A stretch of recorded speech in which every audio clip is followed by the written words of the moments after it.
Selanjutnya kita akan mendengarkan sambutan dan juga doa pembukaan dari Ibu Indawati Halim. Beliau adalah pengurus harian MPK Indonesia. Saya cek dulu Ibu Indah sudah hadir atau belum. Oke, sudah hadir. Ya, silakan. Waktu selanjutnya saya berikan. Terima kasih Miss Rutsri pada siang hari ini yang sudah memulai menyapa Bapak Ibu sekalian. Saya mewakili pengurus harian MPK Pusat mengucapkan terima kasih secara khusus kepada narasumber kita pada siang hari ini, Ibu Pendeta Dr. Yerusa Maria Agustini begitu ya. Terima kasih Ibu untuk kesempatan siang hari ini mau berbagi bagi kita semua. Saya ingin menyapa juga Bapak Ibu yang sudah dengan antusias mendaftar bahkan hadir pada webinar kita pada siang hari ini. Selamat belajar.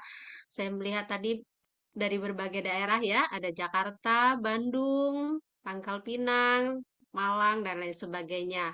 Selamat belajar. Saya juga berharap 3 modul dalam 3 kali Selasa berturut-turut dapat kita ikuti dan kita belajar bersama-sama.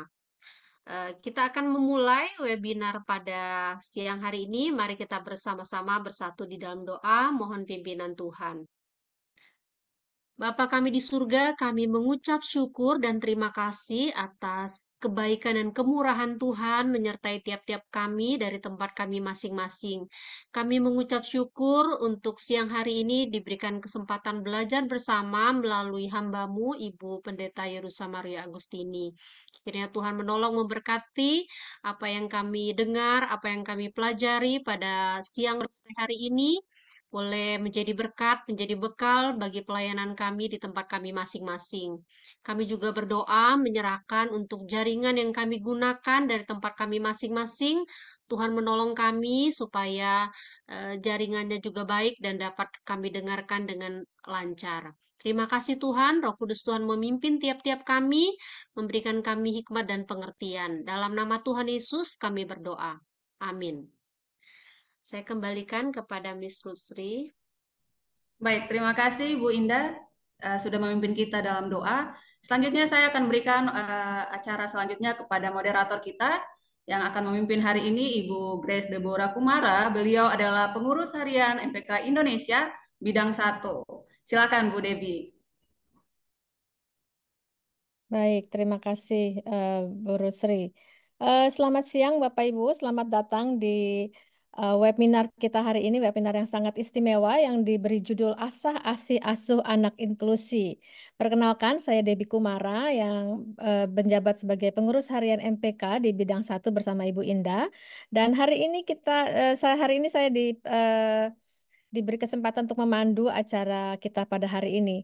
Bapak Ibu sekalian, saya mau menyapa 800 peserta, 800 ya? Oh, 600 peserta yang sudah hadir dari Sabang sampai Merauke. Terima kasih Bapak Ibu untuk hadirannya. Salam kenal dari yang Papua, dari NTT, dari Bali. Terima kasih sudah hadir. Luar biasa ini semangatnya untuk belajar. Sebagai informasi, sebenarnya yang mendaftar untuk webinar ini ada 900 orang, Bapak Ibu. Buat saya itu cukup angka yang fantastis ya, fantastis. Kenapa? Karena artinya banyak sekali kita sebagai guru di sekolah maupun guru di sekolah minggu yang melayani anak-anak di sekolah formal maupun di gereja, itu kita tertarik untuk belajar mengenai inklusi, mengenai anak-anak terutama yang hari ini kita akan bahas yaitu ADHD.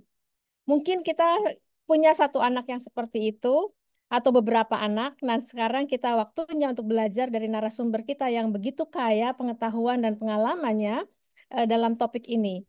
Ibu Pendeta Dr. Yerusa sebenarnya pengalamannya sangat luar biasa, sudah malang melintang khusus di topik seperti ini karena beliau sudah membuat buku, juga menjadi narasumber di berbagai kesempatan, membuat buku di berbagai lembaga termasuk di Dimas Kristen dan bahkan sudah menulis beberapa buku kali ya Bu Yerusa ya. Jadi pengetahuannya dan pengalamannya cukup banyak dan kita bersyukur sekali tim PAUD MPK memiliki Bu Yerusa sebagai di tim kita dan jadi narasumber hari ini. Nah, Bapak Ibu, eh, ups. Sebelum kita masuk ke Ibu Yerusa mendengarkan penjelasannya, pasti kita sudah tidak sabar, ya, tidak sabar sekali dengan ada bahan yang akan disampaikan sudah banyak sekali dan Bapak Ibu yang dari berbagai tempat dari Singkawang juga ada ya, dari Singkawang juga ada ya. Terima kasih sudah bergabung.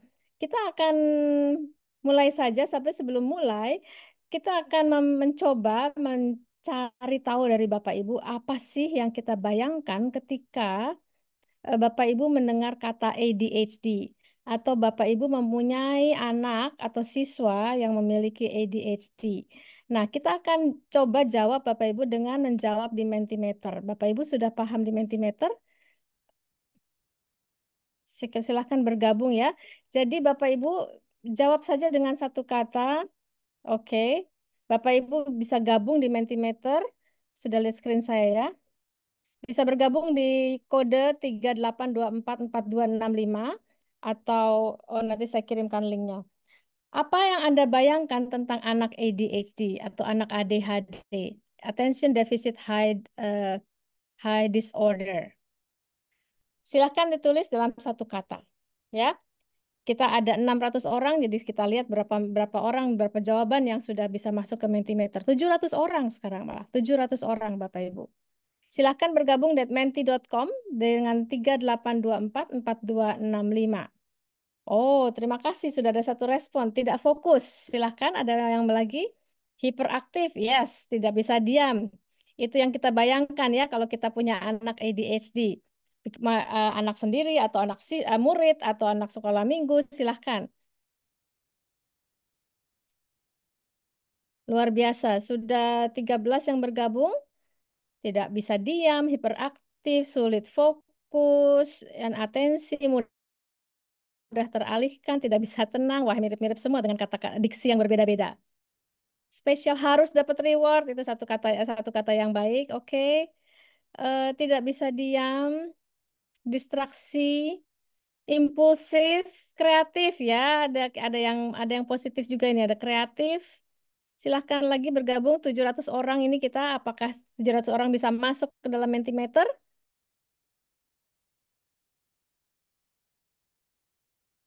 Ingin tahu yang ekstra, ya, ingin tahu yang ekstra. Sulit mengikuti instruksi, ya. Kita juga bisa lihat. Oke, apalagi ingin tahu banyak hal. Berbicara sendiri, gangguan perhatian. Fokus mudah terganggu, sulit dikontrol, ya. Cepat marah, oke. Terima kasih sudah 75 orang yang bergabung. Apakah kita bisa 700 orang bergabung? Silahkan. Hard to handle, oke. Ya sama ya, mirip ya. Aktif, oke. Susah fokus, kurang fokus, selalu bergerak. Sulit mengikuti instruksi, oke. Baik, energinya full ya. Cepat ganti aktivitas, oke.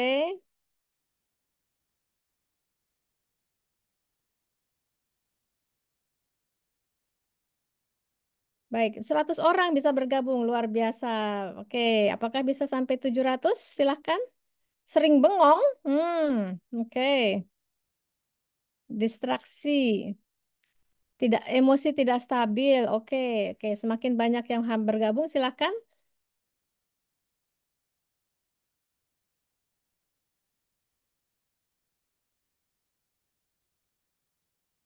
Oke, ada lagi? Oke, wow, terima kasih sudah berpartisipasi dalam Mentimeter ini. Bu Yerusa bisa sambil melihat ya Bu Yerusa. Sambil saya ingatkan Bapak Ibu bahwa partisipasi kita dalam webinar ini diharapkan dan kita bisa fokus supaya tidak seperti anak-anak kita yang tidak fokus, kitanya harus fokus ya. Lalu ada persyaratan untuk nanti mendapat sertifikat kehadiran. Baik Ibu Yerusa, supaya Ibu Yerusa bisa efektif memakai waktunya, saya persilahkan Ibu Yerusa untuk menyapa dan langsung memberi menginfokan, mengedukasi kita apa sih yang kita harapkan atau kita bayangkan mengenai siswa ADHD. Silahkan Ibu Yerusa. Baik, terima kasih Bu Debbie. Selamat siang Bapak Ibu yang terkasih. Siang hari ini kita akan bersama-sama belajar tentang asah-asih asuh anak inklusi dengan ADHD. Apa yang mau saya sampaikan tentang anak ADHD?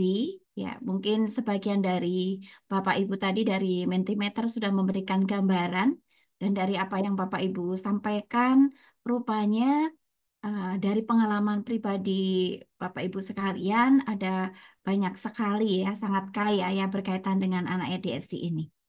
Nah, ADHD itu Bapak Ibu bukanlah kekurangan atau cacat, ya, atau ketidaksempurnaan atau ketidaknormalan. Kita akan melihat pada siang hari ini semangat untuk mengasah asih asuh anak ADHD dengan sebuah paradigma baru bahwa anak dengan ADHD ini adalah sebuah variasi ciptaan Tuhan yang sempurna. Ya. Dan ADHD ini menunjukkan bahwa setiap ciptaan Tuhan itu unik. Nah, oleh karena itu kita melihat mereka anak ADHD ini berbeda begitu ya dari yang lainnya. Tetapi kita melihat bahwa ada kesederajatan. Jadi penyandang ADHD ini Bapak Ibu membutuhkan kesamaan hak dan derajat di dalam pengasahan, yaitu pendidikannya, pengasuhan, yaitu bagaimana orang tua mengasuh, dan pengasihan dalam kaitan dengan pelayanan di gereja. Dan ini tidak hanya berlaku bagi penyandang ADHD, tetapi untuk semua orang. Mengapa Bapak Ibu? Karena setiap anak itu dikatakan di dalam Kejadian 1 ayat 26 sampai 27 itu sebagai gambar dan rupa Allah. Kita mengenalnya dengan istilah imago Dei. Setiap anak diciptakan menurut gambar dan rupa Allah, imago Dei. Ini berarti bahwa setiap anak yang kita kenal, yang kita ajar, yang kita asuh, yang ada di sekitar kita, itu memiliki kapasitas ilahi di dalam diri mereka. Setiap anak itu lahir dengan potensi yang akan menolong mereka bertumbuh menjadi pribadi yang semakin hari semakin matang dan semakin serupa dengan Allah. Namun, Bapak Ibu perlu kita sadari bahwa untuk dapat berkembang secara optimal potensi anak-anak ini membutuhkan bantuan dari orang lain, yaitu dari keluarganya, dari lembaga pendidikan di mana dia dididik, dari gereja di mana dia dilayani, dan juga dari masyarakat luas untuk membimbing dan untuk mengarahkan perkembangan potensinya itu. Nah, Bapak Ibu, untuk kasus anak berkebutuhan khusus, sejak usia dini sebelum usia 8 tahun, jika anak berkebutuhan khusus itu mendapatkan stimulasi dan treatment ya yang dibutuhkannya, maka anak ini akan menemukan keoptimalannya. Dan bahkan Bapak Ibu tidak jarang juga anak ini dapat menyusul delay development-nya dari teman-temannya. Nah, oleh karena itu, Bapak Ibu, kita akan bersama-sama melihat eh, anak ADHD ini dalam satu kacamata dan cara pandang yang berbeda, yaitu kita mau melihat bagaimana mereka dalam dimensi positifnya atau dalam positif spin-nya. Saya akan menunjukkan kepada Bapak Ibu sebuah karya yang istimewa yang dihasilkan oleh seorang seorang penyandang ADHD. Nah, ini adalah sebuah karya dari Dave Cole di tahun 2005 yang berjudul Memory Flag, gitu ya. Nah, Memorial Flag. Ini adalah sebuah karya seni, Bapak Ibu, yang mengajak untuk kita yang melihat karya seni ini berpikir. Ya. Cole ini membuat bendera Amerika dengan melelehkan 18.000 tentara mainan yang membawa senjata. Kalau dari jauh, bendera itu nampaknya seperti bendera biasa saja ya Bapak Ibu. Tapi Bapak Ibu silahkan melihat untuk apa lebih dekat ya, dalam kaca pandang yang lebih dekat yang di sebelah kanannya. Ketika kita semakin mendekat, maka kita menyadari bahwa bendera itu ternyata terbuat dari tentara mainan ya, yang sudah dilelehkan. Nah, karya ini mau mengingatkan bahwa banyaknya tentara yang berjuang dan gugur demi bendera bangsanya masing-masing. Cole ini tidak memberi jawaban pasti dalam karyanya ini tentang apa makna karya ini, dan Cole memang sengaja membiarkan agar yang melihat karyanya ini memikirkan dan juga meresapkan sendiri apa pesan moral di balik karyanya ini. Nah, bukan hanya Cole, Bapak Ibu Saudara, saya juga akan memperkenalkan putra kami yang sudah didiagnosa ADHD sejak usia 7 tahun. Dan dalam perjalanannya ada banyak hal yang kemudian menjadi pergumulan dan juga menjadi tantangan di dalam pertumbuhannya. Tapi bersyukur pada Tuhan di dalam tahun-tahun terakhir ini, apa yang menjadi perjuangannya itu menampakkan hasil. Namun kita akan melihat bahwa ada pasang surut atau naik turun ya dari perkembangan anak-anak ADHD ini. Iya, baik Bapak Ibu. Eh, Melihat dari beberapa pertandingan yang tadi dilewati oleh putra kami, Bapak Ibu yang tadi sudah menuliskan dalam Mentimeter tentang apa yang dipandang dari anak ADHD atau bagaimana anak ADHD itu, tentu Bapak Ibu sudah bisa menangkap ya bagaimana cara bermain putra kami dibandingkan dengan pemain-pemain basket yang pada umumnya. Nah, kira-kira apa Bapak Ibu? Boleh silahkan dituliskan di chat masing-masing. Apa yang dilihat dari eh, eh, beberapa video tadi tentang permainan basket, karakteristik bermain basket dari putra kami yang berbeda dari pemain-pemain basket yang lain. Silakan untuk kita lebih makin memperkuat ya tentang karakteristik ADHD. Nah, sambil Bapak Ibu mengisi dari webinar pada siang hari ini, saya dasarkan dari tulisan saya dalam buku Dimensi Asah Asih Asuh Anak dengan ADHD ini yang dalam waktu sebentar lagi akan diterbitkan oleh Gramedia Online.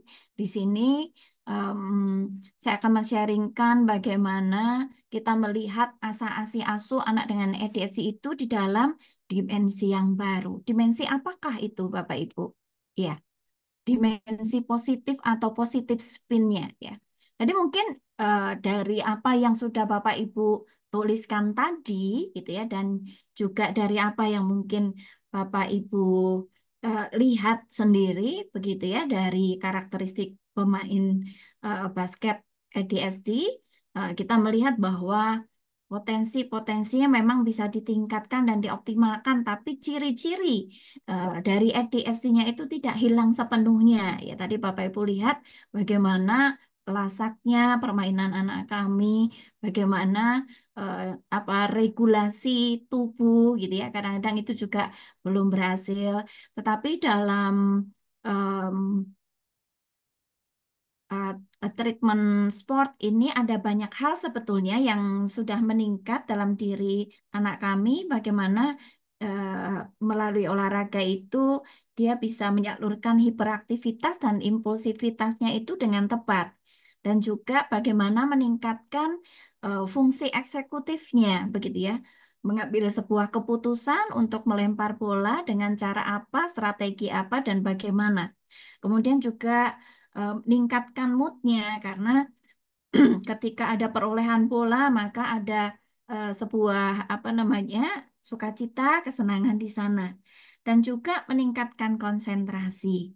Dan dari tadi ketika kita melihat pertandingan berlangsung ada saat-saat di mana dia harus menghandle bola itu sendiri, tapi ada saat dia harus bekerja sama dalam tim. Nah, di situ juga keterampilan sosialnya menjadi terasah. Bagaimana bekerja sama dengan tim, gitu ya. Ada saatnya dia harus esis ke temannya, ada saatnya dia harus bermain sendiri. Nah, kemudian em, memang untuk meningkatkan keterampilan sosial anak dengan ADHD itu olahraga yang berbasis tim begitu ya. Ini em, cocok begitu ya. Dan di dalam sebuah olahraga itu mereka belajar sportivitas karena mereka harus mematuhi atau menepati rule-rule atau aturan-aturan main. Nah, dari situ dia terbentuk struktur perilakunya untuk mematuhi aturan. Nah, Bapak Ibu, sulit membayangkan kalau ada sesuatu yang baik tentang ADHD. Kalau saya prosentase dari apa yang Bapak Ibu tuliskan tadi, bisa dibilang 80% itu mengatakan hal-hal yang negatif tentang anak dengan ADHD dan hanya mungkin sekitar 20-25% dari apa yang dituliskan tadi adalah hal yang positif tentang ADHD itu membenarkan bahwa memang sulit membayangkan bahwa ada sesuatu yang baik dari anak dengan ADHD ini. Namun ada sejumlah ahli yang mengajak kita untuk berpikir melampaui konsep ya gangguan medis ya kalau ketika kita berbicara tentang ADHD ini. Tanpa mau meminimalisir tantangan-tantangan EDC yang nyata, para ahli ini memprakarsai pandangan yang lebih optimis. Salah satunya adalah Lara Honosweb, PhD, yang telah menulis sejumlah buku tentang bakat dan kelebihan ADHD. Nah, dia menekankan ada 5 kelebihan utama ADHD, Bapak Ibu. Ada kreativitas, kemudian penuh energi dan gairah, kepekaan emosional, intuisi, ya, dan intuisi personal yang kuat dan juga kesadaran ekologis. Nah, sifat dan karakter positif itu umumnya dijumpai pada banyak anak-anak, remaja, dan dewasa dengan ADHD. Nah, karena itu para orang tua dan pengajar perlu menggali, menghargai, memupuk, dan memelihara talenta-talenta dan kualitas atau nilai positif yang dimiliki anak-anak dengan ADHD ini. Dan untuk menumbuhkan rasa percaya diri dan memungkinkan mereka menjadi seorang yang tangguh, seorang dewasa yang sukses, maka kita perlu membantu anak-anak untuk menghargai area-area kompetensi dari kekuatan mereka ini. Nah, Bapak Ibu, em, saya akan memperlihatkan satu buah foto yang menunjukkan salah satu dimensi positif ini. Nah, ini adalah foto di mana putra saya itu dalam satu hari ya, begitu energisnya, begitu ya, begitu berenerginya, eh, satu hari itu melalui 2 buah pertandingan ya. Jadi pada pagi hari di 2 November 2019 itu bersama dengan tim PFA-nya dia ada di Liga PSSI Junior. Lalu di siang hari yaitu sekitar pukul 9, nah kemudian pukul 3 sore dia bersama dengan timnya di THI itu mereka ada di 3 generasi Cup U11 PA. Nah, ada 2 pertandingan dalam satu hari dan dia bisa melangsungkannya. Nah, ini menunjukkan bagaimana anak-anak ini penuh dengan energi dan gairah tadi. Nah, ini adalah tabel yang melukiskan dimensi-dimensi positif dari anak dengan ADHD yang menjelaskan secara keseluruhan.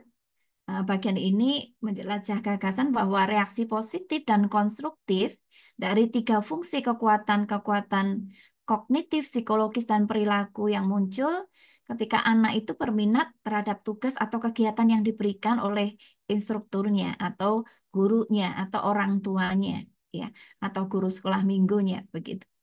Nah, ini dimensi positif dari anak dengan ADHD tadi. Yang pertama ada faktor kunci hyperfokus. Subfaktornya adalah lama keterlibatan, deskripsinya terserap dalam tugas yang sangat menarik. Jadi kalau Bapak Ibu ingin ya anak-anak itu bisa fokus ya eh, memiliki keterlibatan yang lama dalam melakukan sesuatu, maka dia harus melakukan atau distimulasi dengan tugas yang menarik buat mereka. Kemudian impulsivitas, yaitu menjawab spontan, ya, dan juga bisa juga dalam bentuk bertindak sebelum berpikir. Nah, kemudian kreativitas atau inovatif, ya, penghasil ide, berpikir di luar pakem. Dan inilah ya menghasilkan yang berpotensi menghasilkan gagasan-gagasan baru.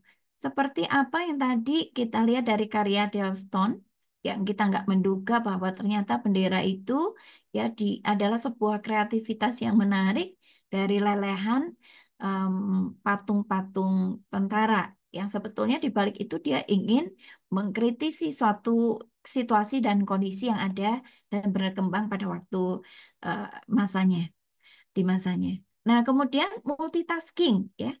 Subfaktornya ada integrasi pengetahuan di situ ya. Deskripsinya ada performa otak yang memproses berbagai tugas dan minat pada waktu yang bersamaan.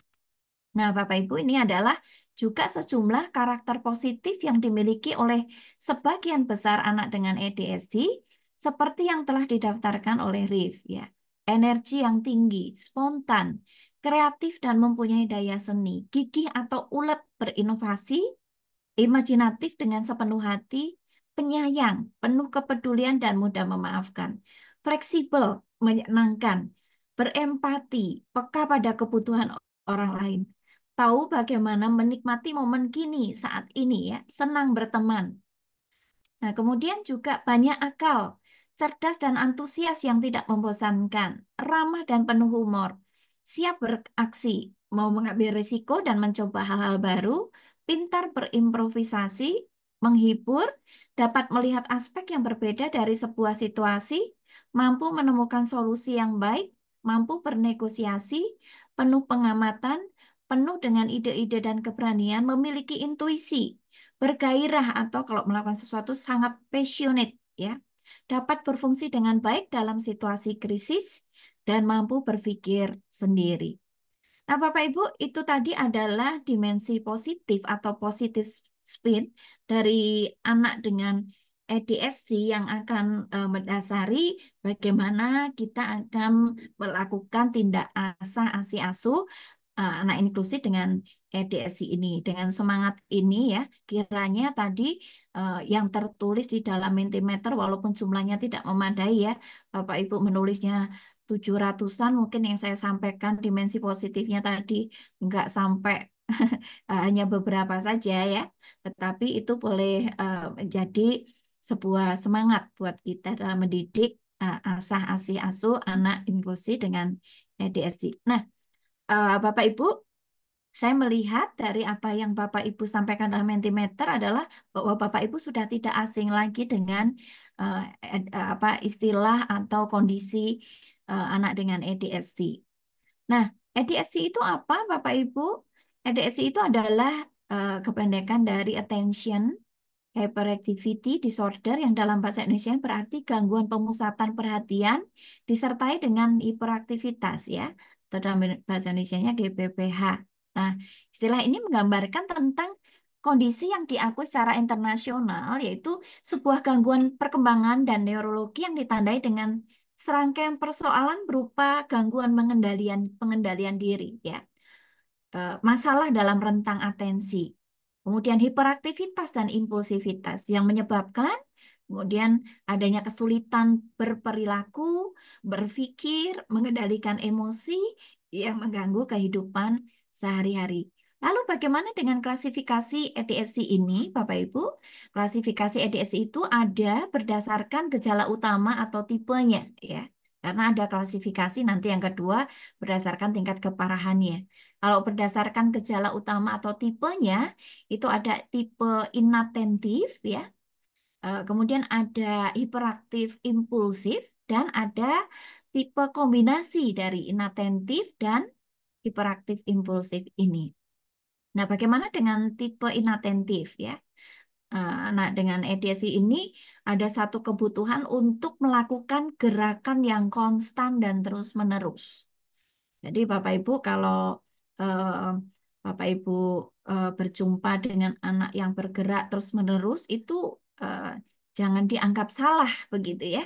Karena anak dengan ADHD itu memang ada kebutuhan untuk bergerak secara konstan. Mereka sering gelisah, menggeliat ya. Berjuang kalau untuk duduk diam itu perjuangan buat dia ya. Mereka tampak bertindak seolah-olah didorong oleh motor gitu ya di dalam dirinya begitu ya, dan sering berbicara dan atau berlarian berlebihan. Nah, mereka mengganggu orang lain dan berjuang mengontrol diri sebetulnya. Nah, ini lebih sering terjadi pada anak-anak dan pria untuk tipe ADHD inatentif. Nah, kemudian tipe ADHD yang hiperaktif impulsif. Orang-orang dengan ADHD itu seringkali lalai, lakukan kesalahan ya yang ceroboh karena mereka mengalami kesulitan untuk mempertahankan perhatiannya. Mereka juga kesulitan untuk mengikuti instruksi yang terperinci dan mengatur tugas dan kegiatannya. Mereka pelupa, mudah terganggu oleh rangsangan eksternal dan sering kehilangan barang-barang. Dan ini lebih umum terjadi pada orang dewasa dan anak perempuan. Lalu ini tipe kombinasi adalah yang menunjukkan, nanti kita akan lihat ya, 6 atau lebih dari gejala kurang perhatian dan 6 atau lebih gejala hiperaktif impulsif ya, yang dialami minimal selama 6 bulan ya. Nanti kita lihat ya bahwa kategori ini berdasarkan DSM-5. Baik, nah kemudian klasifikasi ADHD berdasarkan tingkat keparahan. Bagaimana dengan klasifikasi ADHD berdasarkan tingkat keparahannya ya?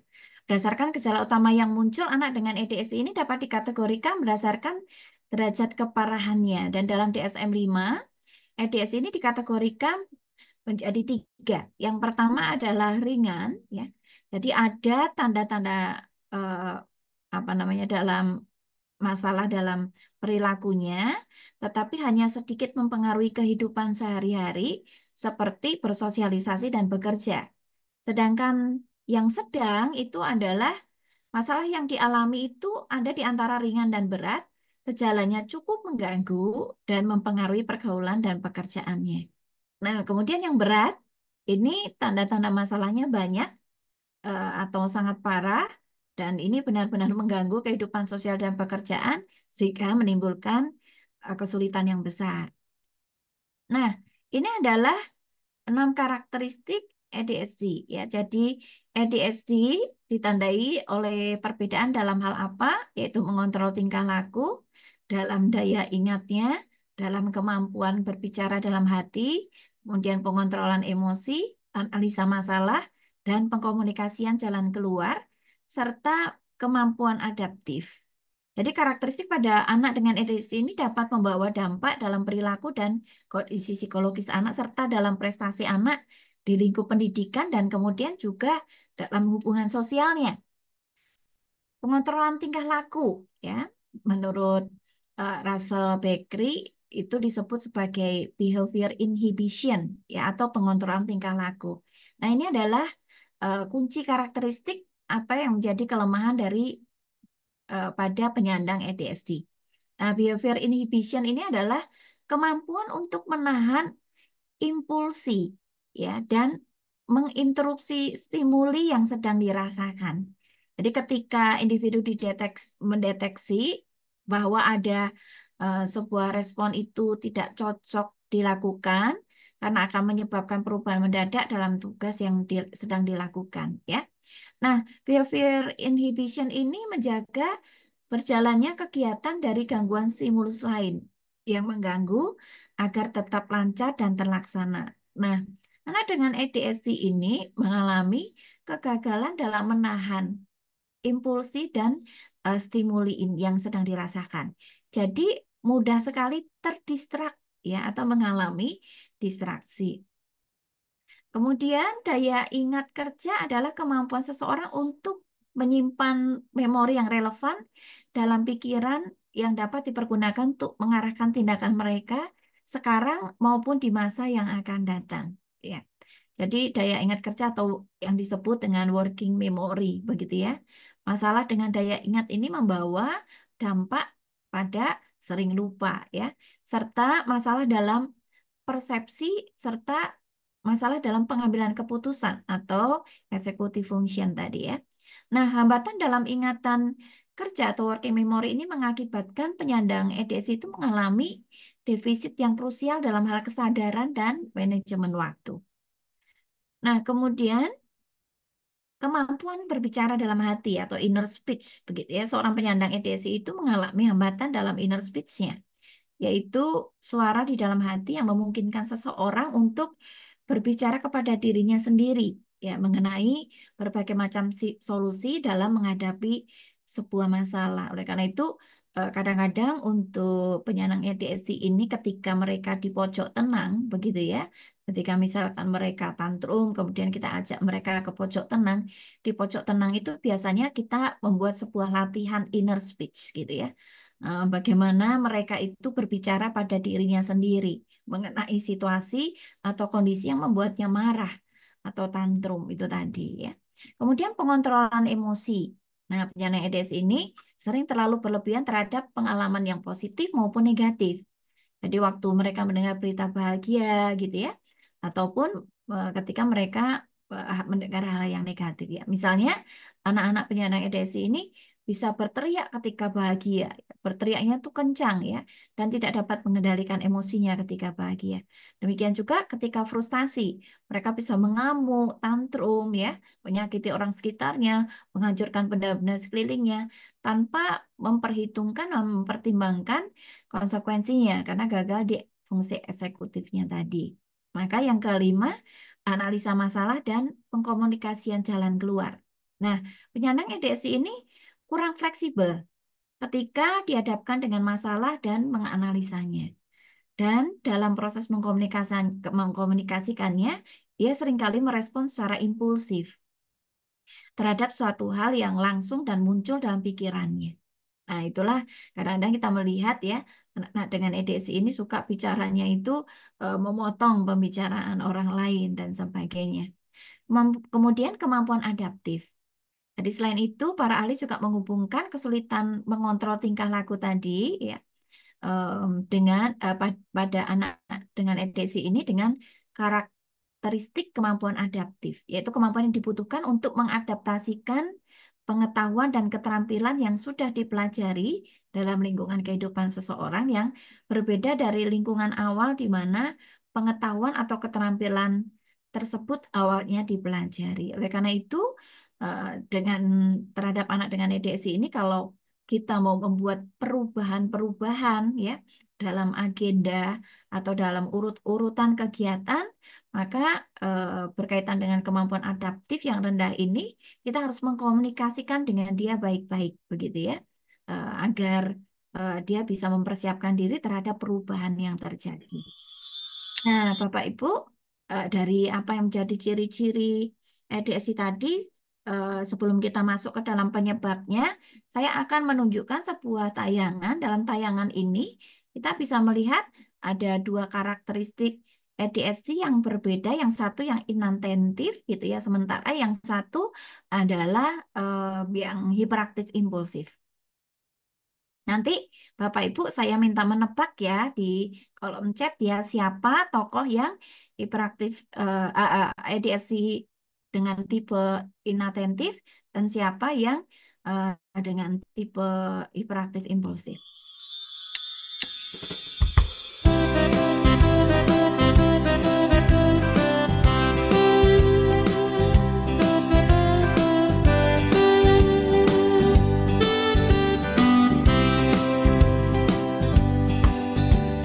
Kau temanku, ku temanmu, kita selalu bersama, seperti mentega dengan roti.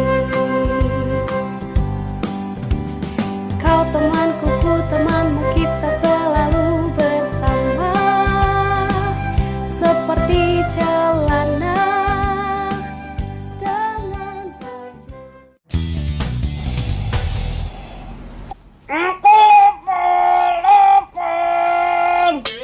Hei Irang, kenapa kamu lari-lari?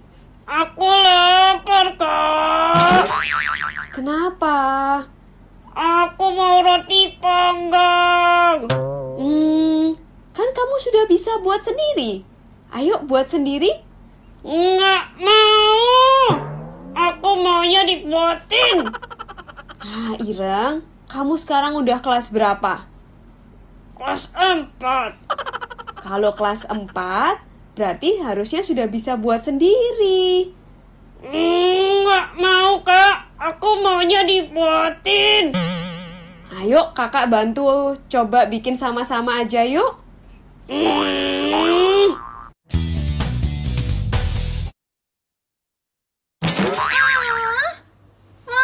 ya? Mana ya? Kok nggak ketemu-ketemu sih? Kak Karya. Ya, Kis. Aku dari tadi cari baju pinkku nggak ketemu, Kak. Bantuin dong. Kis. Ya, kamu kan sudah kelas 3 SD. Ya, kamu kan sudah besar. Kamu pasti bisa cari sendiri. Pasti baju pinkmu tuh ada di sekitar sini loh. Tapi aku malas, Kak. Ayo, kakak bantu cari ya. Oke. Karya. Ya, sepertinya aku perlu melakukan sesuatu deh buat Ireng supaya dia bisa lebih mandiri, Kak. Iya loh, Kak. Sama deh. Aku juga ingin Kis itu tidak selalu bergantung sama aku. Kalau begitu, kita bimbing mereka yuk. Ayo. 3 days later.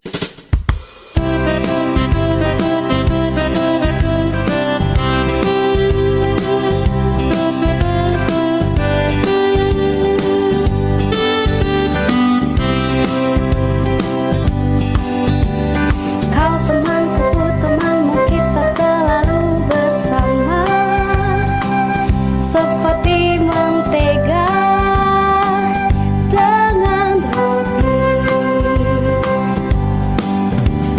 Kau temanku, temanmu, kita selalu bersama, seperti celana dengan baju.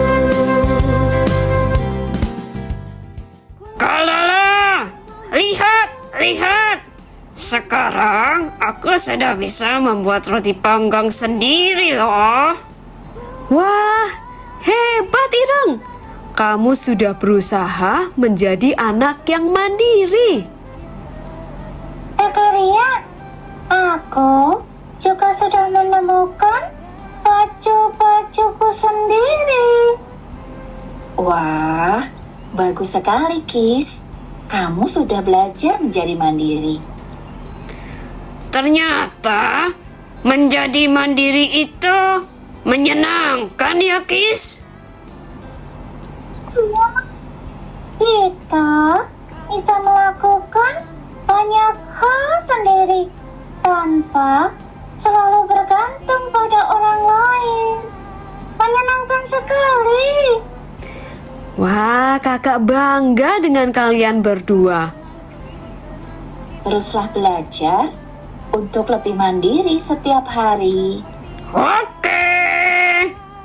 Siapa takut?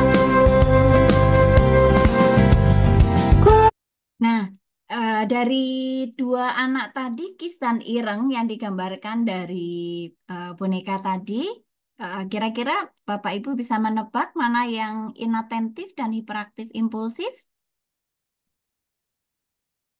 Oke ya, sambil jalan ya. Oke. Nah, kita akan melihat penyebab ADHD itu apa. Ya. Jadi pada awalnya hingga pertengahan abad ke-20, para ahli itu menganggap bahwa masalah inatensi dan hiperaktivitas itu disebabkan oleh masalah neurologis yang disebabkan oleh kerusakan otak. Namun dengan adanya perkembangan pada teknik-teknik neuroimaging seperti ada MRI, PET scan gitu ya, di selama periode 1980 dan 19 sampai 1990, para ilmuwan itu pertama kalinya bisa mengukur fungsi otak dengan lebih detail, Bapak Ibu, dan lebih dapat diandalkan. Nah, dari hasil penelitian menunjukkan bahwa kasus ADHD itu paling sering lebih disebabkan oleh gangguan neurologis dibandingkan dengan kerusakan otak. Namun demikian, penelitian terbaru menunjukkan secara jelas bahwa variabel lingkungan itu juga memainkan peran yang kurang signifikan dalam pengembangan sebagian besar kasus ADHD. Bahkan tidak diketahui dengan pasti apakah pengaruh lingkungan itu mengakibatkan munculnya ADHD. Nah, secara keseluruhan, penelitian di bidang ADHD ini sepakat bahwa ADHD itu disebabkan oleh kombinasi dari faktor perubahan pada yang pertama adalah area otak, yang kedua neurotransmitter, yang ketiga faktor genetik, dan yang ketiga akibat toksin dan kondisi medis lainnya. Nah, kalau kita melihat area otak dari anak dengan ADHD, ya, kita menemukan ada kelainan yang ditemukan secara konsisten, yaitu ada di 3 wilayah otak dari orang-orang yang mengalami atau menyandang ADHD, yaitu ada di area lobus prefrontalnya, gitu ya, dan juga lobus front yang berwarna ungu ini, ya. Kemudian ada di lobus frontal dan juga ada di bangsal ganglia, khususnya di caudate dan globus pallidus. Nah, penelitian ini menunjukkan bahwa area otak yang mengontrol perhatian pada anak-anak dengan ADHD itu tampak tidak terlalu aktif dibandingkan dengan anak-anak yang tidak menyandang ADHD. Nah, yang kedua adalah masalah neurotransmitter. Jadi ada ketidaknormalan pada neurotransmitter juga dapat mengakibatkan ADHD. Neurotransmitter itu adalah zat kimia yang membantu pengiriman pesan antara neuron-neuron dalam otak, Bapak Ibu. Nah, kelainan pada jumlah dan tingkat zat neurotransmitter dopamin, norepinephrine, itu ditemukan juga berperan dalam kasus ADHD dan mempengaruhi perkembangan gejala ADHD-nya. Lalu ada faktor genetik atau keturunan, ya. Berbagai studi telah menemukan bahwa faktor keturunan itu berperan penting sebagai penyebab ADHD. Jadi apabila seorang anak menyandang ADHD, peluang saudara kandungnya juga menyandang ADHD adalah 32%. Nah, sementara itu anak dari individu yang menyandang ADHD memiliki risiko sebesar 57% menyandang ADHD. Nah, lewat studi kembar juga ditemukan bahwa anak kembar identik, ya, atau kembar fraternal itu juga mengalami ADHD. Maka kembar identik yang kedua lebih berisiko terkena ADHD daripada kembar fraternal yang berikutnya. Lalu akibat toksin dan juga kondisi medis lainnya. Toksin itu adalah racun yang mengakibatkan gangguan terhadap perkembangan janin di dalam rahim ibu. Jadi adalah salah satu penyebab terjadinya ADHD juga.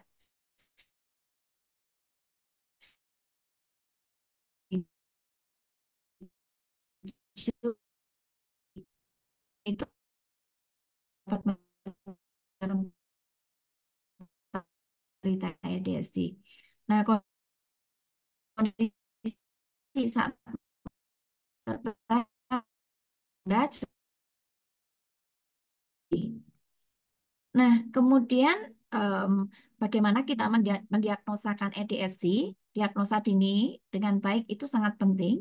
Ada banyak cara untuk orang tua, guru, dan dokter untuk mengenali gangguan itu. Seperti dengan cara mengamati bagaimana anak-anak di sekolah, gitu ya. Namun demikian, beberapa anak dengan ADHD tidak memiliki masalah terhadap nilai rapotnya dan juga dalam melakukan pekerjaan rumahnya. Oleh karena itu, satu hal yang perlu diperhatikan juga adalah interaksi sosialnya. Bagaimana anak mengungkapkan emosinya. Dan ini patut diperhatikan, ya, seberapa baik mereka bergaul dengan teman-temannya dan bagaimana mereka mengorganisasi diri sendiri. Kalau mereka terlalu berantakan atau mereka tidak dapat duduk diam, maka bisa jadi, ya, anak ini memenuhi indikasi ADHD. Nah, kita ketika melihat diagnosa, kita mesti melihat objektivitas, ya, dan ada hal-hal yang perlu diperhatikan yang lain. Nah, berkaitan dengan komponen diagnosa ADHD ini, kita mesti melihat bahwa dari 7 asesmen yang tadi depan, ada 4 komponen penting ya dalam mengidentifikasi apakah seorang siswa itu mengalami ADHD, yaitu pemeriksaan medis, kemudian wawancara klinis, skala penilaian orang tua dan guru, serta observasi perilakunya ya. Jadi perlu mengetahui kondisi medis seperti gangguan penglihatan atau pendengaran, tumor otak, masalah kelenjar tiroid, atau gangguan gangguan ukuran otak, gangguan syaraf, atau gangguan pertumbuhan lain yang memungkinkan menyebabkan gejala inatensi dan hiperaktivitas. Lalu wawancara klinis juga terhadap orang tua dan anak supaya kita dapat informasi mengenai karakteristik fisik dan psikologisnya, dinamika keluarganya bagaimana, dan interaksinya dengan teman sebayanya bagaimana. Lalu dengan skala penilaian atau rating scale ya untuk diisi orang tua dan guru, serta dalam beberapa kasus dijawab oleh si anak sendiri. Nah, skala penilaian akan menentukan tingkat keparahan gejala gejala dan perilaku di lingkungan yang penting bagi anak. Nah, berikut ini saya akan meminta pertolongan sekretaris pribadi saya untuk men-sharekan. Di situ ada beberapa jenis rating scale ya. Rating scale yang bisa dipakai untuk mengamati keberadaan anak-anak dengan ADHD ini baik di gereja, baik di sekolah maupun di tempat pelayanan kita. Ya. Kemudian observasi perilaku ya. Ahli klinis itu akan melakukan observasi perilaku baik perilakunya di rumah maupun di sekolah.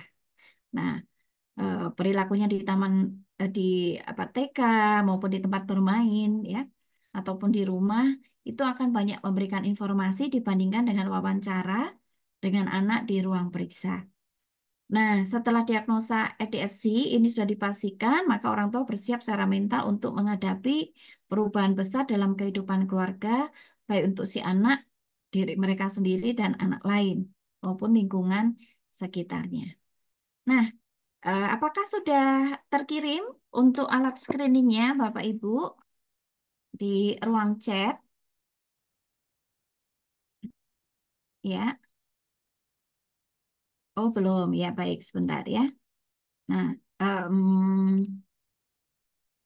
sejenak.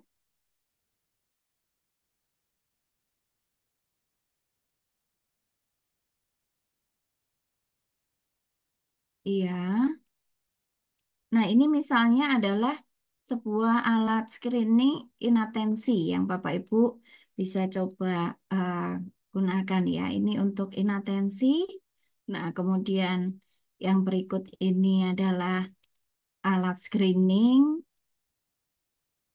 untuk ADHD ya.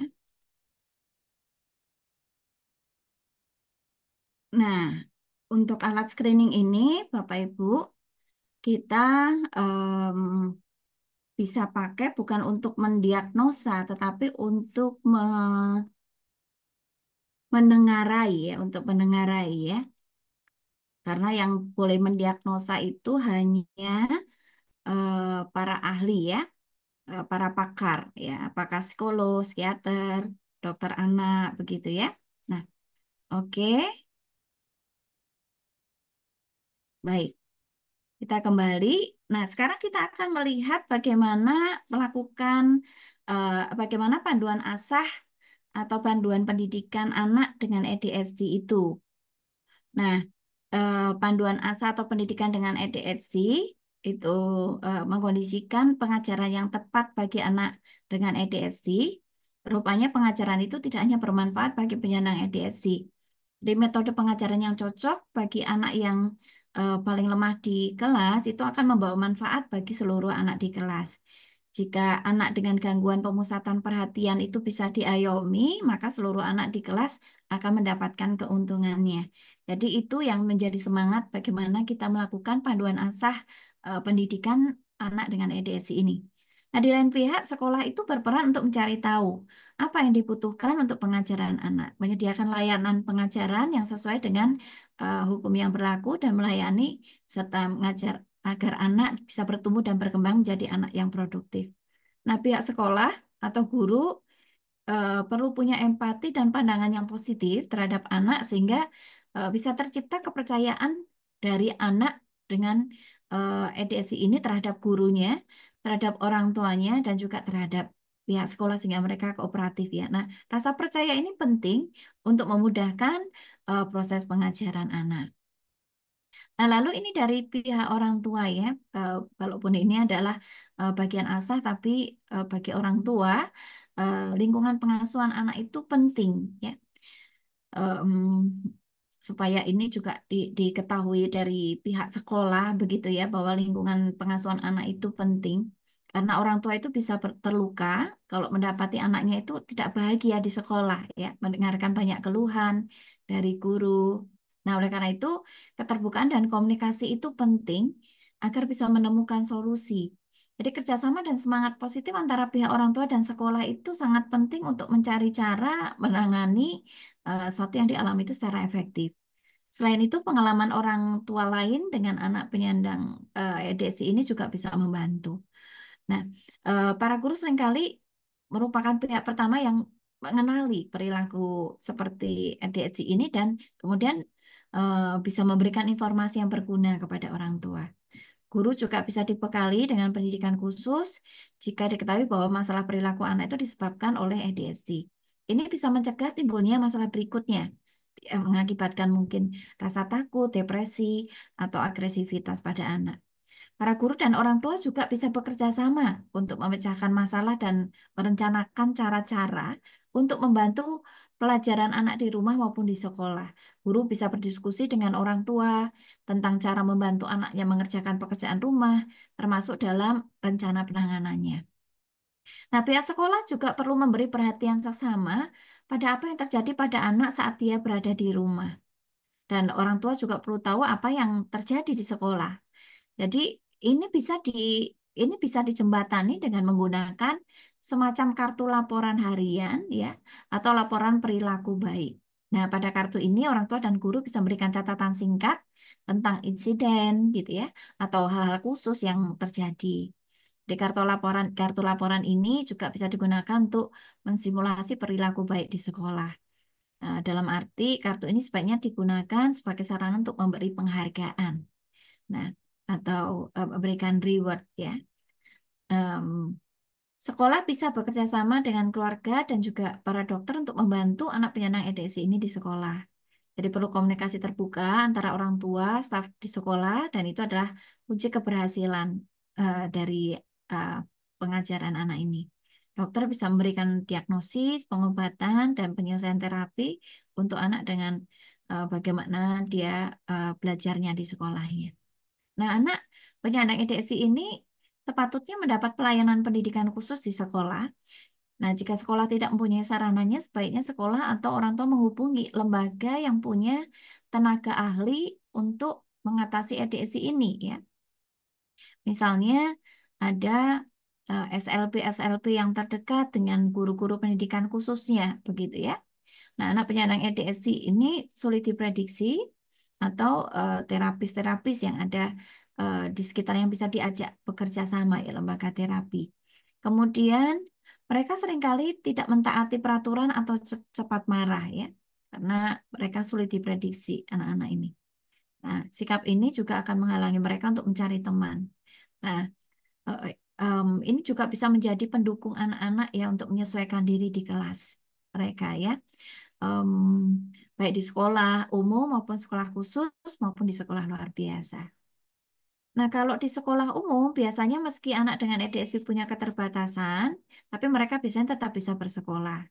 Yang penting adalah setiap guru ya dan juga ya lembaga sekolah punya pemahaman tentang EDSI dan mereka siap menerima anak dengan EDSI. Nah, dengan demikian perlu adanya kerjasama antara guru dan juga konselor di sekolah ya. Juga dibutuhkan struktur yang jelas dan terperinci yang bisa disesuaikan dengan kebutuhan individual anak. Lalu bagaimana dengan sekolah khusus? Bila anak dengan ADHD membutuhkan perhatian sangat besar dari guru dan butuh penanganan khusus yang lebih efektif dalam kelompok kecil, maka dia bisa mengikuti pendidikan di sekolah khusus. Sekolah ini punya keuntungan adanya kerjasama yang lebih baik di kalangan guru. Dengan dalam arti lebih ada kolaborasi dalam memberikan penjelasan mengenai anak yang butuh penanganan ekstra. Nah, selain itu, sekolah ini memiliki sistem jalur pembelajaran yang bisa terus memantau perkembangan anak. Sekolah ini juga punya konselor yang bisa membantu memberikan bantuan besar ya pada guru lewat saran-saran yang diberikan. Nah, lalu sekolah luar biasa. Nah, bila anak dengan ADHD ini mengalami gangguan-gangguan lain, maka ia perlu dimasukkan ke sekolah luar biasa. Ada 6 jenis atau klaster dalam sekolah luar biasa, dan anak dengan ADHD ini ada di SLP jenis E yang diperuntukkan untuk anak-anak yang bertingkah tidak selaras dengan lingkungan yang ada, atau biasa disebut dengan tunalaras ya. Mereka biasanya tidak bisa mengukur emosi serta kesulitan dalam menjalani fungsi sosialisasinya. Nah, umumnya murid-murid di sini ini mengalami kombinasi dalam gangguannya. Nah, perlu kerjasama antara orang tua dengan sekolah. Ini beberapa hal yang perlu diperhatikan orang tua dalam bekerja sama dengan pihak sekolah. Nah, sikap buruk atau kasar terhadap personal sekolah itu tidak akan membantu kita mencapai tujuan. Tetap sopan, diplomatis, dan bangun hubungan dengan guru-guru serta staf-staf sekolah. Ya, tidak perlu melangkahi guru kelas dengan langsung ketemu kepala sekolah, hargai guru. Ketika pertama kali bertemu, berbagi pemikiran dengan mereka, usahakan untuk menyelesaikan masalah itu langsung dengan guru. Perhatikan bahwa kita tetap harus realistis dan tidak menuntut guru untuk memperhatikan anak kita. Kita memahami tanggung jawab guru bukan hanya pada anak kita saja, ya. Menghadiri pertemuan dengan personel sekolah dengan pikiran terbuka, memiliki pikiran yang terbuka dan sikap kooperatif. Ya. Aktif bertanya dan meminta penjelasan mengenai mungkin ada hal-hal yang tidak dimengerti dalam hal pendidikan.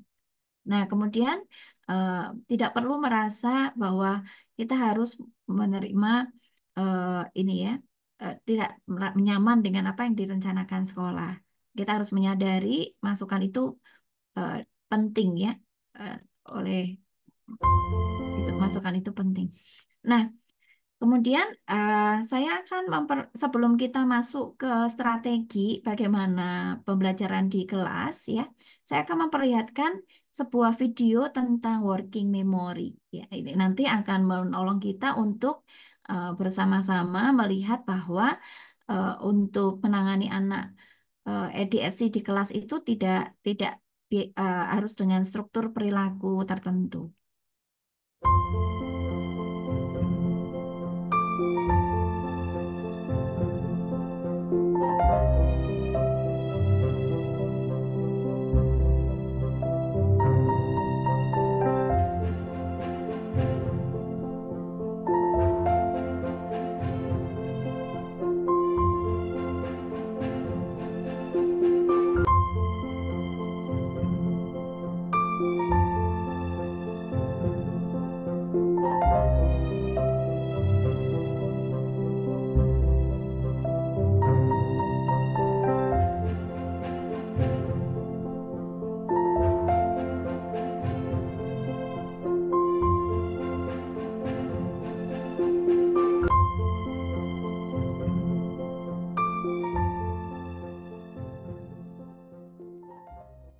Nah, dari situ tadi kita melihat bahwa untuk working memory-nya anak dengan ADHD itu memang perlu melakukan gerakan-gerakan yang konstan.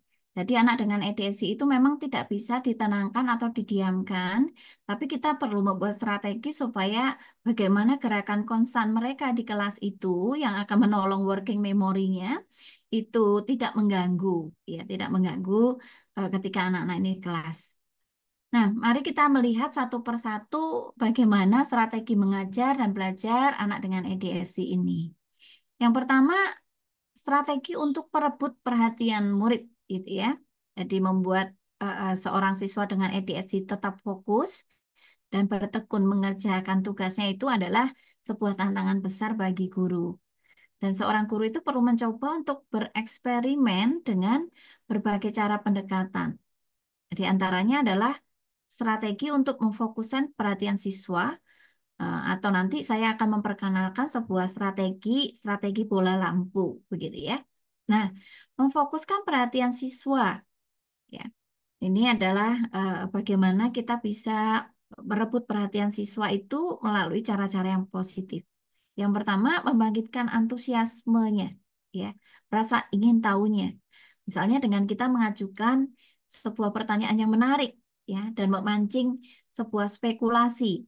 Kita bisa menunjukkan sebuah gambar, kita bisa menyampaikan sebuah cerita, atau kita bisa membacakan puisi yang berhubungan untuk kemudian mendorong diskusi dan minat anak terhadap pelajaran yang akan disampaikan. Kita bisa yang kedua juga menggunakan contoh kehidupan yang nyata. Misalnya kita bisa menyampaikan cerita atau anekdot, ya. Nah, anak itu kecenderungannya memang senang mendengarkan kisah, ya. Khususnya kalau kisah-kisah itu adalah pengalaman pribadi yang dialami guru saat ia masih kecil, itu sangat exciting, ya. Kemudian kita bisa menambahkan sedikit unsur misteri lewat membawa satu atau beberapa benda yang relevan dengan pelajaran yang berikutnya, ya.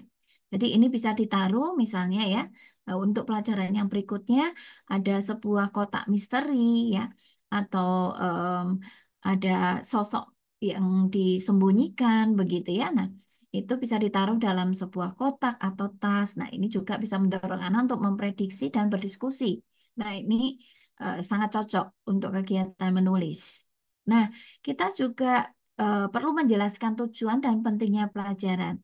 Kita perlu dari awal menyebutkan apa yang hendak kita sampaikan, apa tujuannya, apa hasil akhir yang ingin dicapai dalam pelajaran supaya anak-anak terus menjaga atensinya dari awal sampai akhir sampai ke hasil yang ingin dicapai dalam pelajaran itu. Nah, saat memberi contoh, kita bisa menggunakan nama siswa, pengalamannya, atau sarana-sarana lain untuk membantu siswa menangkap topik yang sedang dibahas karena relevan dengan dirinya, begitu ya. Nah, kemudian pengetahuan siswa yang sebelumnya, itu ya, itu juga yang sudah diperoleh itu perlu apa namanya, ditarik kembali, ya. Jadi apa yang menjadi pengalaman anak, ya, apa yang menjadi pengetahuan anak itu perlu dibangkitkan kembali, ya, melalui misalnya diskusi. Nah, ketika diskusi kita bisa menggunakan strategi yang membuat siswa itu bisa melihat apa sih relevansi pelajaran yang hendak kita sampaikan ini, ya, dengan kehidupan mereka, gitu ya. Mereka harus bisa menghubungkan apa yang mereka pelajari itu dengan apa situasi dan kondisi dirinya, ya. Dia juga bisa menghubungkan relevansi pelajaran yang disampaikan oleh guru itu dengan hal-hal yang terjadi di masa lalunya, misalnya begitu. Lalu, kita bisa sampaikan poin-poin utama secara umum yang akan mereka pelajari dan hubungannya dengan pembelajaran yang sebelumnya, begitu ya. Kita bisa menggunakan grafik, ya, dalam berbagai variasinya. Nah, grafik ini adalah sarana yang bagus untuk memfokuskan perhatian dan juga membantu siswa untuk mengorganisasi dan mengerti sebuah gagasan dan informasi. Kita juga bisa menampilkan beberapa poin kunci untuk diperhatikan, untuk didengarkan, dan dipikirkan selama jalannya pelajaran. Nah, siswa dengan ADHD itu biasanya sangat tertarik pada hal baru yang ada di sekitarnya, Bapak Ibu. Nah, maka kita mesti mengingat hal-hal ini ketika kita menyusun rencana pembelajaran kita. Nah, saya akan memperkenalkan sebuah strategi bagi pembelajaran anak EDS ini, ya, ini strategi bola lampu, ya. Nah, ada apa namanya satu kata-kata yang mungkin bisa diajarkan ke anak tersebut, bola lampu yang bersinar terang, bantulah saya untuk belajar. Nah, strategi bola lampu ini biasanya diajarkan dalam sebuah workshop laboratorium komunikasi. Nah, jadi laboratorium yang pertama ini mencakup, jadi yang pertama adalah bagian pengantar. siswa itu akan diberikan sasaran harian. Misalnya, sasaran harian itu dia akan mempelajari kata stop, ya, agar menjadi pembelajar yang nanti terang bola lampunya itu 100 watt, begitu ya. Nah, kemudian setelah diberikan pengantar, diberikan pendasaran. Siswa yang sedang belajar itu akan mempraktikkan bahasa, gitu ya. Nah, bahasa misalnya bahasa yang dipraktikkan itu adalah bola lampu yang bersinar terang. Nah, dan kemudian selain mempraktekkan bahasa ini juga akan diberikan struktur perilaku, yaitu 4 perilaku stop untuk mencapai supaya watt mereka itu penuh ya, 100 watt gitu ya. Jadi selain ada bahasa yang dipraktekkan, ada juga 4 perilaku ya yang harus mereka handle supaya mereka bola lampunya itu terang 100 watt begitu ya. Nah, kemudian ketiga bermain role play. Jadi siswa ini diberi kesempatan untuk memperagakan situasi yang positif dan situasi yang negatif itu melalui bermain peran. Misalnya, ada 2 orang bicara saat bersamaan, begitu ya. Itu positif atau negatif ya. Misalnya ada anak yang banyak bergerak ke sana kemari, yaitu situasinya positif atau negatif ya. Atau misalnya terlalu banyak menengok ke sana kemari, begitu ya, tidak fokus ya. Apakah itu positif atau negatif? Misalnya terlalu banyak melamun, begitu ya. Nah, kemudian setelah itu dilakukan pendalaman di mana siswa ini diminta berinteraksi satu sama lain secara lisan. Mereka berdiskusi tentang temuan-temuan komunikasinya, apa saja yang mereka peroleh tadi ya. Jadi contohnya, hari ini saya belajar bahwa agar bisa menjadi pendengar dan pembelajar yang efektif, saya harus menggunakan perilaku bola lampu yang bersinar terang, begitu ya. Nah, jadi kemudian kesimpulannya, kesulitan-kesulitan dalam berkomunikasi itu perlu didiskusikan bersama. Nah, dalam laboratorium komunikasi itu hari yang pertama, hari yang kedua, maka siswa itu bisa meninjau dan melatih strategi misalnya ya, pendahuluannya. Siswa diberitahu tentang tujuan hariannya apa, kemudian pendasarannya, siswa akan berlatih apa saja 4 jenis perilaku stop itu, lalu merespon pertanyaan dengan cara memberitahu satu sama lain tentang 4 macam perilaku stop. Nah, kemudian bermain peran. Bermain peran ini diperagakan dalam berbagai jenis situasi, melibatkan cara penerapan strategi bola lampu yang bersinar terang tadi. Kemudian dalam pendalamannya, siswa itu akan berinteraksi satu sama lain secara lisan, berdiskusi tentang temuan-temuan komunikasi, apa saja yang mereka peroleh di laboratorium atau pelajaran tadi. Nah, dalam kesimpulan, kesulitan-kesulitan komunikasi itu didiskusikan bersama di mana guru itu challenge siswa untuk memantau perhatian mereka sebanyak 5 kali dalam sehari, begitu ya. Nah, Attention deficit. kemudian sebelum kita melihat dalam hal yang berikutnya, kita akan menyaksikan sebuah video sebagai berikut. Attention Deficit Hyperactivity Disorder, or ADHD, is a condition that causes both kids and adults to be easily distracted, fidgety, and impulsive. What looks on the surface like a behavioral problem is actually a brain disorder that affects both the structure and function of the brain. Research has found that the brains of people with ADHD are smaller in certain areas, especially in the frontal lobe, affecting impulse control, concentration, and inhibition. Brain development is also slower in people with ADHD. The neural pathways don't connect and mature at the same rate, making it harder to pay attention and focus. This can impair executive function, which handles organization and routine tasks. ADHD impacts brain chemistry too. People with ADHD may have problems processing dopamine, a chemical linked to movement, sleep, attention, and learning. ADHD can be tricky to diagnose and challenging to manage, but there are treatments that can help. Consult. Nah, ya. Baik, jadi pada intinya strategi bola lampu tadi, karena sebetulnya kalau kita membayangkan ya, bagaimana kondisi transmitter ya, otak di dalam anak ADHD itu seperti rangkaian bola lampu yang sebetulnya bolanya itu terang redup gitu ya, kelap-kelip begitu ya, seperti em, bola lampu apa namanya pohon Natal begitu ya.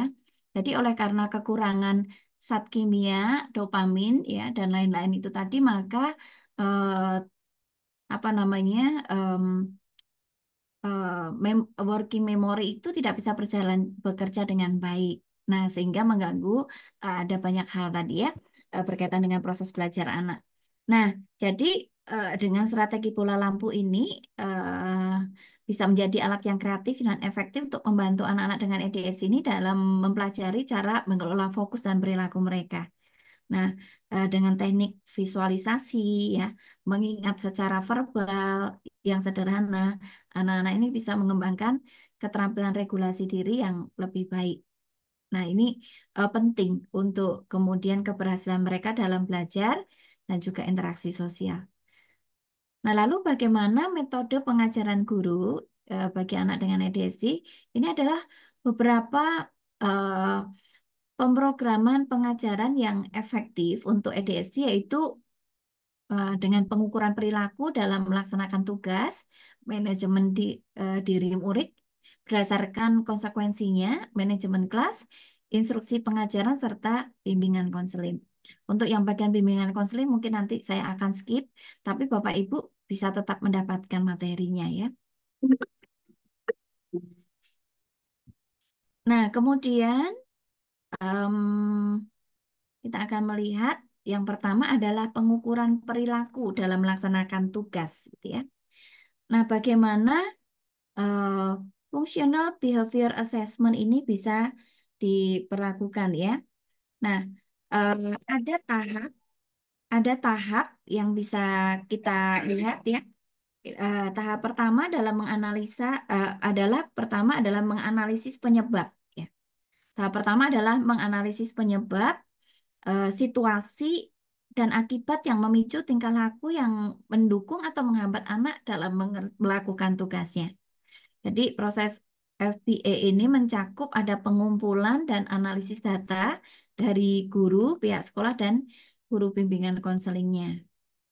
Nah, data itu mencakup apa saja ya, dalam tahap yang ini ya.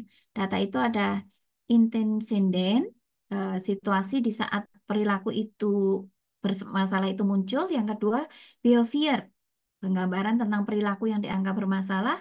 Kemudian konsekuen, itu akibat. Konsekuensi ini adalah akibat dari reaksi dari akibat atau reaksi dari lingkungan sekitar dalam tanda kurung guru terhadap perilaku bermasalah itu. Kemudian hipotesis ini adalah dugaan alasan mengapa anak melakukan perilaku bermasalah di atas. Jadi analisis dari FBA ini akan membantu pihak sekolah untuk menciptakan kondisi yang memenuhi kebutuhan anak tanpa memicu perilaku bermasalahnya. Nah, antisipasi itu adalah kunci pengasahan bagi ya atau kunci dalam pelayanan pendidikan bagi anak dengan ADHD. Jadi penting kalau guru itu mengambil waktu untuk mengingatkan anak akan aturan eh, pada situasi yang akan segera terjadi, mengulanginya secara verbal, menyebutkan kembali apa konsekuensi yang akan diberikan sebelum melakukan aktivitas dalam situasi itu.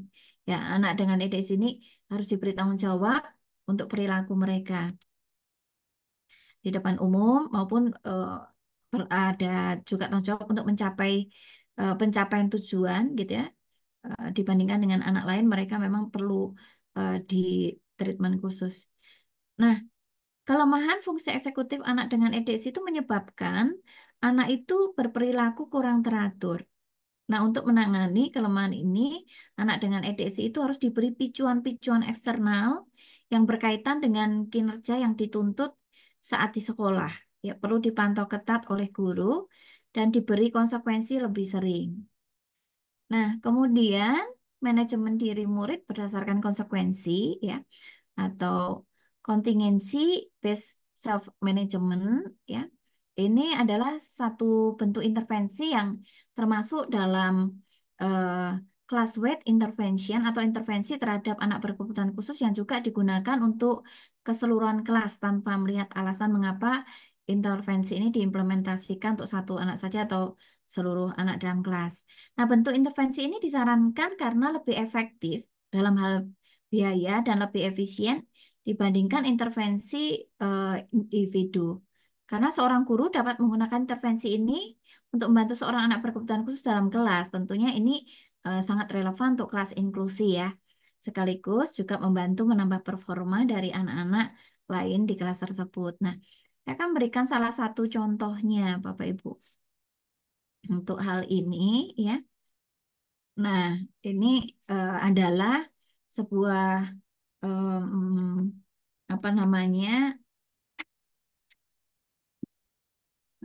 Satu bentuk hal yang bisa kita bangun dalam diri anak, bagaimana untuk boleh memberikan sebuah konsekuensi positif dalam hal perilaku anak di kelas. Nah, kita bisa pakai sistem poin, begitu ya. 3 poin ketika kamu bisa melakukan tugasmu. 2 poin ketika kamu hampir menyelesaikan tugasmu ya. 1 poin tuh kalau kamu sekali-sekali ya melakukan tugasmu, 0 poin kalau kamu tidak melakukan tugasmu, begitu ya. Misalnya ini on text ya. Kemudian juga bisa dalam hal kreativitas atau dalam goal yang disepakati bersama. Nah, kemudian nanti kita bisa melihat di situ akhirnya dia mendapatkan poin berapa. Atau bisa kita menggunakan token ya. Token itu kita bisa misalnya mewakilinya dengan memakai marbles ya atau kelereng begitu ya atau sejenis ini ya Bapak Ibu ya. Nah, ini akan diberikan anak ketika anak bisa distrukturkan perilakunya atau anak melakukan sebuah perilaku seperti apa yang diharapkan. Satu perilaku akan diberikan satu token begitu ya. Kemudian oleh anak akan dimasukkan ke dalam wadahnya ya. Nah, nanti kemudian anak-anak akan melihat begitu ya di akhir pelajaran atau di akhir minggu mereka ada di posisi di mana gitu ya. Still early atau keep going, doing great, almost there gitu ya. Good, better atau best atau sudah amazing job begitu ya. Nah, kemudian kalau ini yang tadi adalah yang personal. Nah, sementara yang ini adalah yang untuk anak satu kelas, gitu ya. Jadi ini adalah kelas marbles, gitu ya. Jadi ini adalah token yang dikumpulkan oleh anak-anak satu kelas. Jadi setiap anak yang em, memiliki perilaku yang baik, dia akan mendapatkan eh, token ya dalam bentuk marbles ini dan kemudian di akhir pelajaran itu akan dikumpulkan dan nanti ketika eh, kelas marbles ini penuh begitu ya tokennya penuh gitu ya maka mereka akan bisa melakukan hal-hal yang menyenangkan bersama-sama dalam kelas. Nah, misalnya ini ada marble party. Nah, apakah apa yang di yang akan dilakukan dalam marble party ini?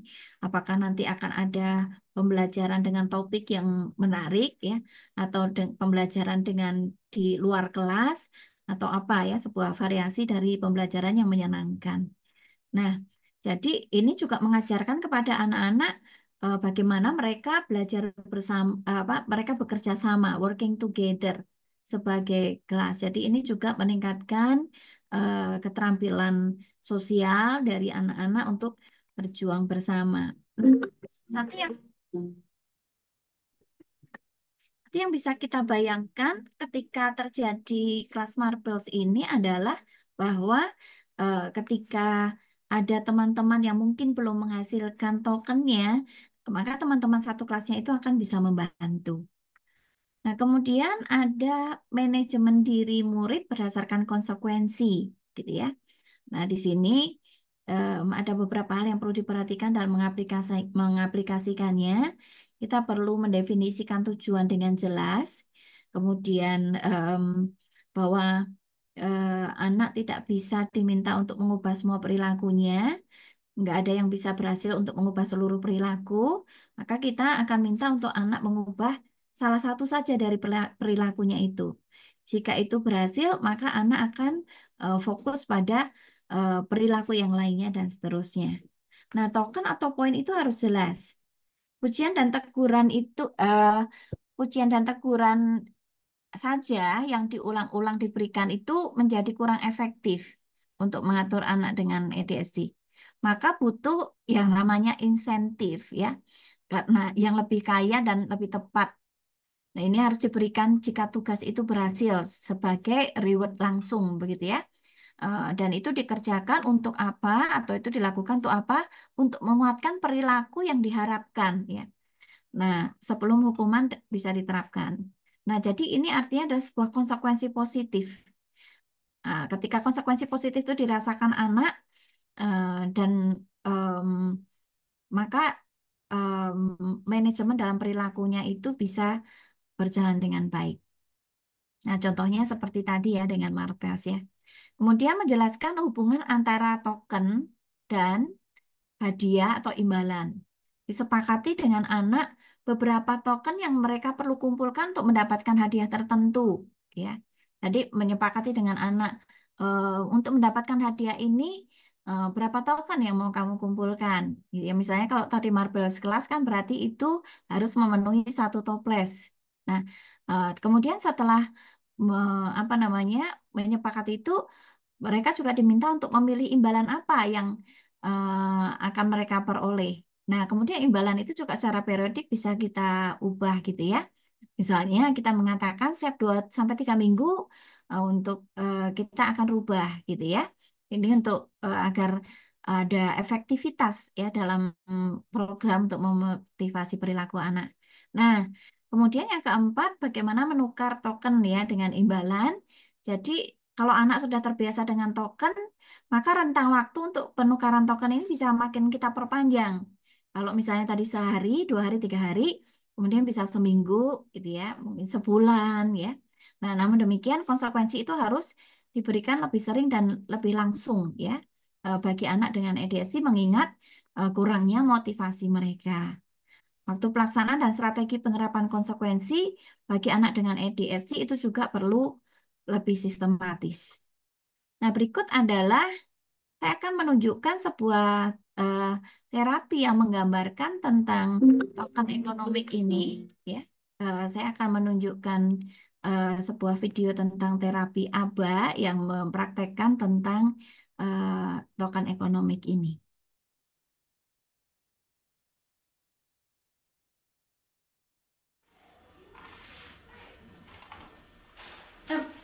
What are we working for? M&M's. Say I am looking for M&M's. All right. Drew, touch. Look at me. Good boy. Look at my eyes. 1, 2, 3. Good looking. Touch something that you wear. Wear. Touch something that you eat. Oh, good touch. Good. What do you eat? You eat cookies. cookies. Good job. Drew, show me drinking. What are you doing? Say, I'm drinking. What are you doing? I'm drinking. Good job. Show me eating. What are you doing? You are eating. Good job.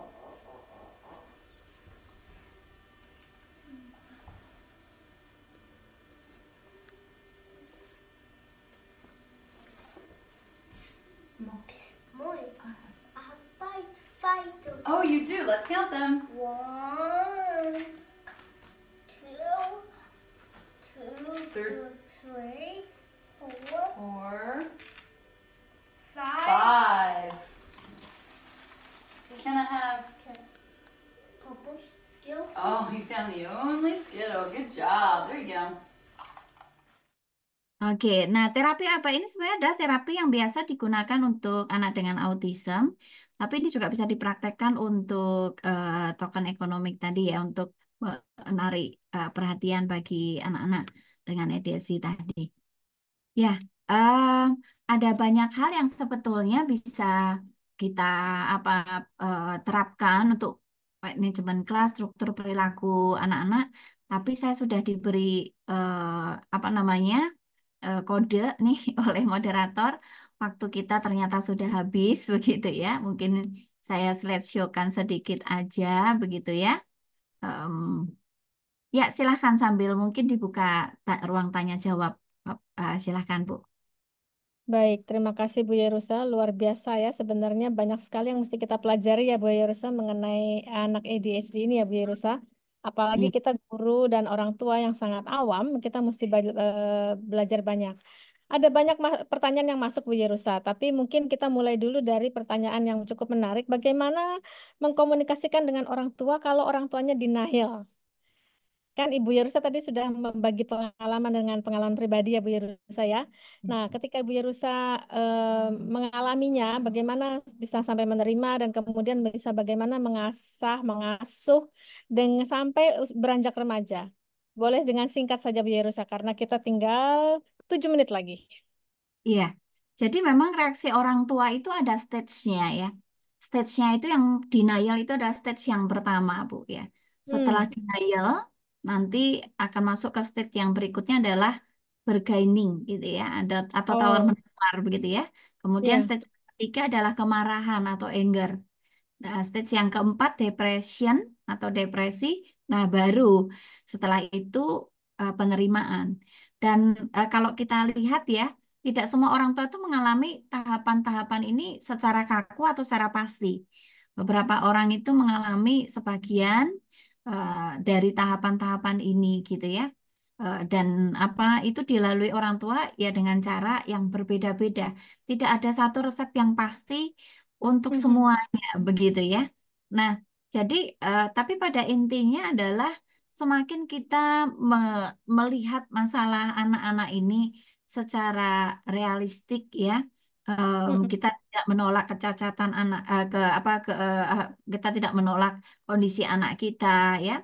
Kita tidak melihat kondisi anak kita tidak mengasihani diri. Kadang-kadang kan jatuh pada situ ya. Terus Iya, kemudian em, malu begitu ya. Nah, itu kita akan bisa melewatinya dengan baik gitu ya. Karena itu iya, dalam eh, apa namanya em, dampak EDSI ini bagi keluarga, nanti Bapak Ibu materinya akan mendapatkannya ya walaupun saya nggak sempat memaparkannya, itu perlu manajemen keluarga. Jadi butuh manajemen keluarga, butuh kita menjelaskan kepada keluarga. Nah, jadi video yang kalau tadi Bapak Ibu datang lebih awal ada 2 video tentang bagaimana menjelaskan EDSI ke anak-anak usia 2 sampai 5 tahun dan 7 sampai 12 tahun. Itu juga bisa menjadi bahan untuk bagaimana kita menjelaskan kepada anak-anak bagaimana EDSI dan bukan hanya mereka juga kepada saudaranya ya bahwa EDSI bukan kesalahan siapa-siapa. EDSI memang itu challenging ya bagi diri anak dan juga bagi saudaranya ya. Eh, apa membuat mereka kadang-kadang bisa ada dalam kondisi sendirian. Tetapi semua orang punya sisi baik dan punya sisi yang menyulitkan gitu ya sehingga mereka bisa ini ya. Jadi perlu penjelasan-penjelasan. Nah, dan kalau untuk orang tua sendiri memang sekolah perlu melakukan edukasi ya. Untuk gereja juga gereja perlu melakukan edukasi. Belum lagi edukasi untuk setelah penerimaan kita perlu juga edukasi untuk bagaimana orang tua bisa mengasuh anaknya, menghadapi perasaan anaknya. Tapi pada semuanya itu adalah yang penting adalah melihat dimensi positif tadi, Bu. Jadi ya, iya, bagaimana kita berpikir positif. Jadi iya, berpikir positif itu salah satu hal yang terbaik yang bisa kita lakukan untuk iya, mendampingi dalam asi asuh anak dengan ADHD ini. Karena itu apa namanya? Kenapa dalam seminar ini dari awal begitu ya, saya mengajak untuk kita melihat positif spinnya begitu ya, dimensi positif dari anak dengan ADHD ini. iya, betul. Terima kasih Bu Yerusa. Jadi memang betul itu mesti jadi titik start ya Bu Yerusa ya. Kita tidak boleh melihat ini gangguan, ya tidak ini boleh masalah ya kan. Tetapi ini anak-anak ADHD tetap ciptaan yang sempurna, begitu kan? Betul. Ya Iya, ciptaan yang sempurna, tidak Tuhan tidak memberikan kesalahan, ya tidak melakukan kesalahan. Tetapi sekarang bagaimana kita sebagai guru, sebagai orang tua itu membantu anak-anak ini memanage perilakunya. Karena betul. itu bukan kemauannya dia, bukan biar saya. Ya, bukan salahnya mengusahakan dia. perubahan-perubahan kecil sampai perubahan itu Iya, besar. Dan perubahan betul, yang betul. terjadi itu bisa naik turun begitu ya, bisa naik turun ya. Bisa ya dalam kondisi-kondisi tertentu dia sedang turun, ada saatnya naik gitu ya. Dalam perubahan-perubahan yang kita upayakan itu. Dan setiap anak beda-beda kan ya Bu Yerusa ya? Ke tingkat Iya, ke betul. level apa? Level tadi apa tadi ke eh, Parahan, tipenya, keparahan, betul. ya, Jadi mengatasinya pun berbeda-beda ya, harus ya. di-customize gitu bukan? Ya, iya betul. Dan satu lagi bahwa kalau mau melihat bagaimana kematangan mental anak dengan ADHD itu, kita mengukurnya adalah mereka dengan anak 3 tahun di bawahnya. Jadi anak dengan ADHD ini biasanya tertinggal atau delaynya itu ada 3 tahun. Hmm, Jadi kalau misalnya putra saya 2 SMA begitu ya, maka melihatnya kepada anak dengan eh, yang masih SMP begitu ya, SMP. kematangan Oke. mentalnya begitu. Ya, jadi mungkin Oh, disiplin, tanggung jawab, apanya itu masih berproses seperti anak-anak SMP ya. begitu ya. Jadi tidak bisa disamakan dengan yang seumurnya ya Bu Yerusa ya? Betul. Kalau kalau apa peningkatan kognitif lebih mudah ditingkatkan gitu ya atau Mm-mm. eh, koreksi delaynya daripada kematangan mental. Jadi kalau dari sisi Ya, kognisi itu kalau kita cara mengajar dan strateginya benar itu akan bisa terkejar dengan lebih betul. mudah daripada kematangan mentalnya. Oke. Ya. Baik, terima kasih Bu Yerusa. Ini luar biasa bahannya sebanyak sekali dan terima kasih nanti Ibu mau berbagi ya. Jadi setiap kita nanti akan dibagikan apa namanya materinya. Tapi mohon maaf kalau tidak bisa terlalu apa tidak bisa membahas semuanya karena terbatas dan tidak terima kasih untuk pertanyaan-pertanyaan yang sudah masuk. Pertanyaannya hampir serupa dan apa namanya dan semoga nanti kita bisa punya kesempatan lain untuk menjawabnya begitu ya Bu Yerusa ya. Dan terima Ya. kasih tadi sudah ada yang saling berbagi apa bagaimana alat asesmennya gitu. Karena waktunya sudah 1 menit lagi, jadi saya mengucapkan terima kasih untuk kehadiran Bapak Ibu. Kita masih ada 2 sesi lagi di Selasa yang akan datang. Dan terima kasih Bu Yerusa yang sudah menyampaikan materinya dan pengalaman pribadinya dan videonya juga ada Bu Yerusanya ternyata ya. Lalu eh, terima kasih untuk tim di belakang layar, tim PAUD dan tim Sekretariat MPK. Saya kembalikan kepada saya kembalikan kepada Bu Rutsri. Silakan Bu Rutsri untuk doa penutup.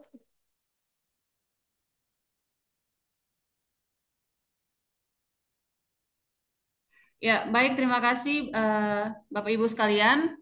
Sekarang Bapak Ibu yang belum isi daftar hadir bisa silahkan diisi dulu ya Bapak Ibu ya. Dan kita akan langsung ke doa penutup setelah ini. Pengumumannya dari kami biasa daftar hadir lalu seperti yang sudah di grup chat juga di chat nanti akan dikirimkan sertifikatnya di hari Jumat minggu depan ya Bapak Ibu ya. Hari Jumat minggu depan. Ada lagi yang mau ditambahkan dulu Bu Debi sebelum kita masuk ke doa penutup? Eh, kita ketemu lagi minggu depan. Kita ketemu lagi minggu depan dan nantikan sertifikat dan apa namanya materinya hari Jumat begitu ya Bu Rutsri ya. Ya, Iya, untuk baik. sertifikatnya biasanya di hari Jumat. Ya, betul Bu. Oke. Ya, apa namanya? Mungkin ada closing statement dari Bu Yursa terakhir, Bu Yursa. Di unmute dulu Bu Yursa mic-nya. Ya, baik Bapak Ibu, orang tua anak dengan ADHD maupun guru dan guru sekolah minggu, Tuhan itu mempercayakan anak-anak spesial itu hanya kepada orang-orang yang spesial. Jadi tetap semangat untuk mendampingi dan mengasuh, mendidik anak-anak kita. Sehingga anak-anak ini boleh pada saatnya menemukan tujuan Tuhan dalam hidupnya dan mengerjakan pekerjaan-pekerjaan baik yang Tuhan titipkan dalam kehidupan mereka. Terima kasih. Amin. Terima kasih Bu Yursa.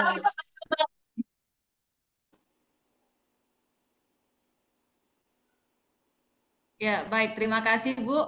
Kita akan masuk dalam doa penutup yang akan dipimpin oleh Ibu Ingrid. Iya,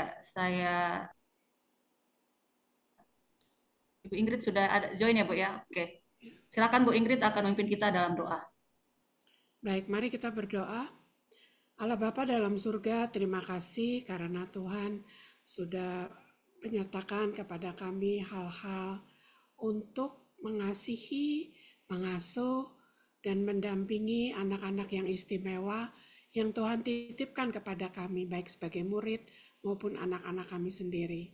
Kami berdoa kiranya Tuhan memberikan kepekaan kepada kami, kasih yang lebih untuk mengasihi mereka, menolong mereka untuk menemukan potensinya yang luar biasa yang sudah Tuhan berikan di dalam kehidupan masing-masing anak-anak yang istimewa ini.